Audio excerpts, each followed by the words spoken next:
Satu hari tokoh besar bernama Imam Hasan Al-Basri tengah berjalan di pasar kota Basrah.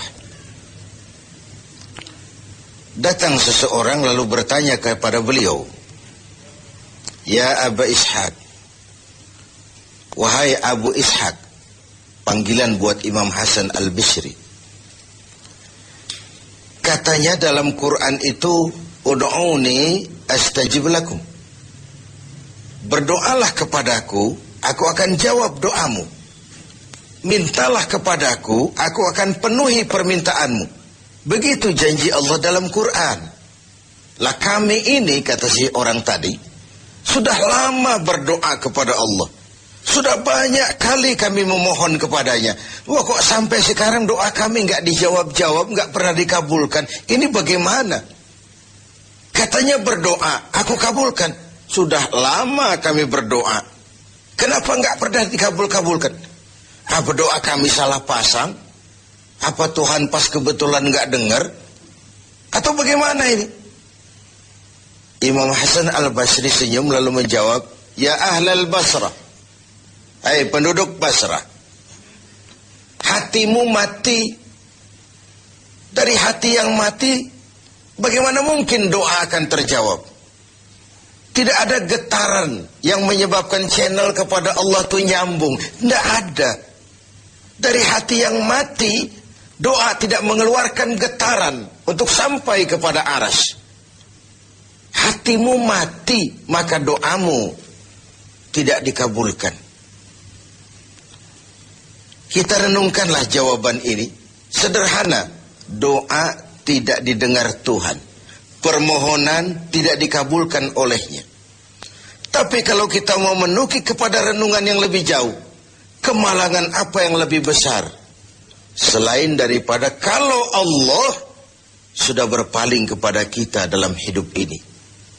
Permohonan tidak didengar, doa tidak dikabulkan, Allah sudah masa bodoh dengan kita. Kemana lagi langit tempat kita bernaung? Kemana lagi bumi tempat kita berpijak? Kalau Allah sudah berpaling dalam hidup ini kepada kita, itulah kemalangan yang paling besar dalam hidup ini. Sementara kita berleha-leha, menurut kita kemalangan itu kehilangan jabatan, kemalangan itu kehilangan harta benda, kemalangan itu adalah kehilangan orang yang kita sayangi. Allah berpaling dalam hidup kita, tidak pernah kita melakukan evaluasi. Nah, apa yang menyebabkan hati itu jadi mati? Sehingga tidak ada getaran yang nyambung ke aras, yang mengakibatkan Tuhan berpaling dari kita. Doa tidak lagi didengar, permohonan tidak lagi dikabulkan. Ada beberapa hal yang menyebabkan hati jadi mati, sehingga doa tidak terangkat. Imam Hasan Al-Basri menjelaskan beberapa faktor yang menyebabkan hati menjadi mati. Tidak ada lagi getaran yang mengantarkan doa ke aras, sehingga Tuhan pun berpaling. Yang pertama kata beliau, "Araftumullaha wa lam tu'tuhu haqqah." Kamu kenal Allah, tapi haknya untuk disembah, kewajibanmu untuk menyembah, tidak pernah kamu laksanakan. Bagaimana hati tidak jadi mati? Kenal. Siapa pencipta alam semesta? Allah. Siapa pencipta lautan, gunung, sungai? Allah. Siapa pencipta langit dan bumi? Allah. Siapa pengatur segala-galanya? Allah. Salat apa tidak? Tergantung kebutuhan. Kamu kenal Allah, tapi haknya untuk disembah, kewajibanmu untuk menyembah, tidak pernah kamu laksanakan. Bukankah simpel bahwa Fatihah saja mengajarkan iyyaka na'budu wa iyyaka nasta'in? Hanya kepadamu kami menyembah dan hanya kepadamu kami mohon pertolongan. Tertibul kalimat, na'budu dulu baru nasta'in. Kalau na'budu terlaksana, nasta'innya pasti top chair. Hanya kepadamu kami menyembah, hanya kepadamu kami mohon pertolongan. Kalau ibadah beres, pertolongan pasti datang. Doa didengar, permohonan dikabulkan, munajat pun diterima. Kenapa? Nak budunya beres, maka nasta'innya nikmat. Tidak diajarkan kita iyyaka nasta'in wa iyyaka na'budu. Tapi na'budu dulu, baru kemudian nasta'in. Kalau hati tidak mau mati, janganlah pengenalan kita kepada Allah tidak diiringi dengan pendekatan kita kepadanya. Bagaimana cara mendekat kepada Allah? Logika saja. Mau dekat dengan presiden, ikuti peraturan yang dibuat oleh protokolernya presiden. Mau dekat dengan gubernur, ikuti peraturan yang disusun oleh protokolnya gubernur. Tidak bisa mau dekat dengan gubernur bikin peraturan sendiri. Mau dekat dengan Allah bikin metode sendiri. Dengan jalan ngelamun, duduk madep ngidul, bengong 4-5 jam, lalu mau dekat dengan Allah. Mau dekat dengan Allah, ikuti cara yang sudah diatur oleh Allah melalui utusan-utusannya. Bukan dengan cara membuat sesuatu sendiri. Ini yang pertama. Lalu yang kedua, yang menyebabkan hati jadi mati, qara'tumul Qur'an walam ta'malu bih.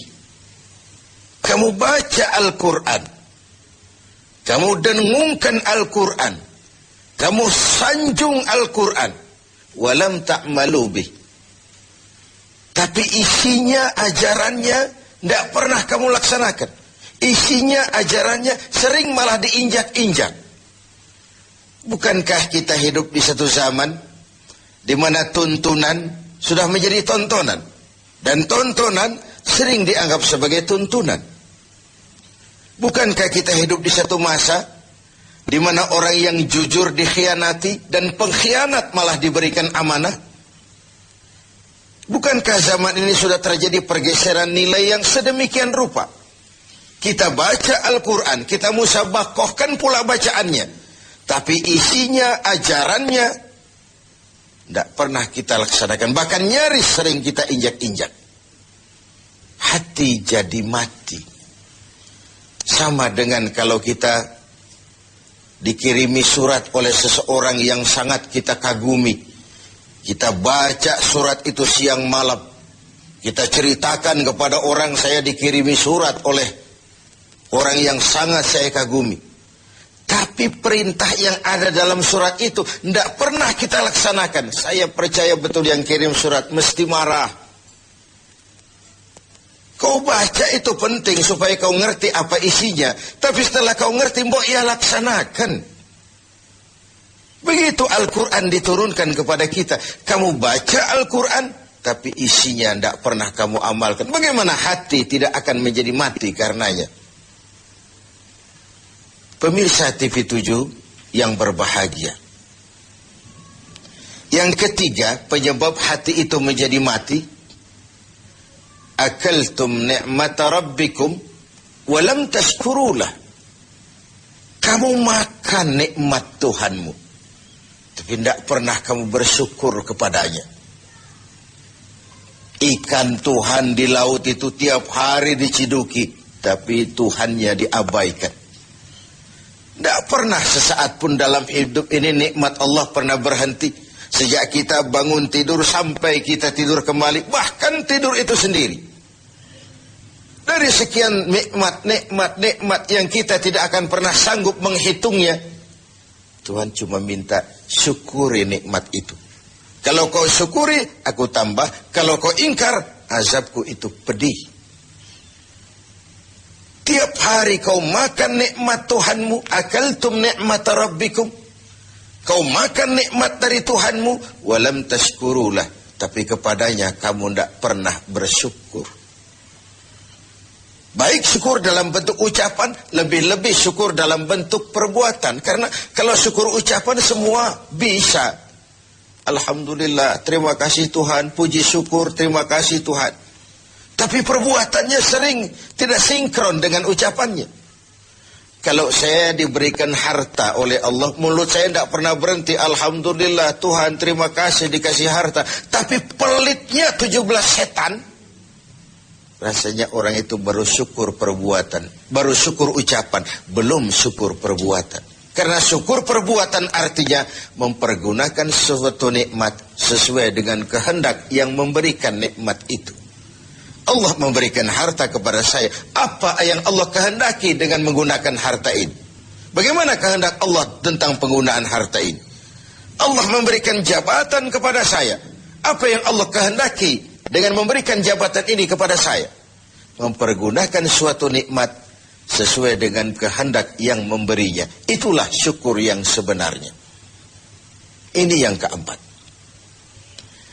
Yang kelima, penyebab hati itu jadi mati. Qultum annal mauta haqqun wa lam tasta'iddu lah. Kamu yakin, kamu percaya, kamu tahu betul hidup akan berakhir dengan kematian. Namun kau tidak pernah mempersiapkan diri untuk itu. Baik menghadapi kematian maupun menghadapi yang lebih penting sesudah kematian. Karena mati pada dasarnya sebuah peralihan dari sebuah tahap kehidupan kepada tahap kehidupan yang berikutnya. Bukan akhir. Bahkan saya lebih cenderung mengatakan mati adalah istilah yang digunakan bagi orang yang sedang hidup. Sipulan mati itu kan kata yang hidup. Yang mengalami sedang pindah ke alam lain. Jadi tidak ada alasan hidup sulit benar, mending mati habis urusan. Tidak selesai sampai di situ. Tidak selesai urusannya. Hidup terus berlanjut di alam barzah, terus berlanjut di alam mahsyar. Ini satu perjalanan panjang. Seperti kita akan berangkat keluar kota yang jauh, tentu kita harus menyiapkan bekal. Semakin jauh perjalanan, semakin banyak bekal yang kita bawa. Kalau Anda akan berangkat jauh, tidak bawa bekal berangkat juga, itu kan nekat sama namanya. Sampai ke tujuan belum tentu, sengsara di jalan sudah pasti. Kenapa? Tidak ada bekal kok berangkat. Begitulah kita sebagai manusia, hamba Allah. Perjalanan panjang, belum siap bekal, belum cukup ibadah kita, sudah datang saat kematian. Tentu artinya belum punya bekal sudah berangkat. Alamat sengsara di jalan karena bekal tidak ada. Inilah Ramadan di mana kita antara lain menyiapkan bekal-bekal untuk menghadapi hidup sesudah kehidupan yang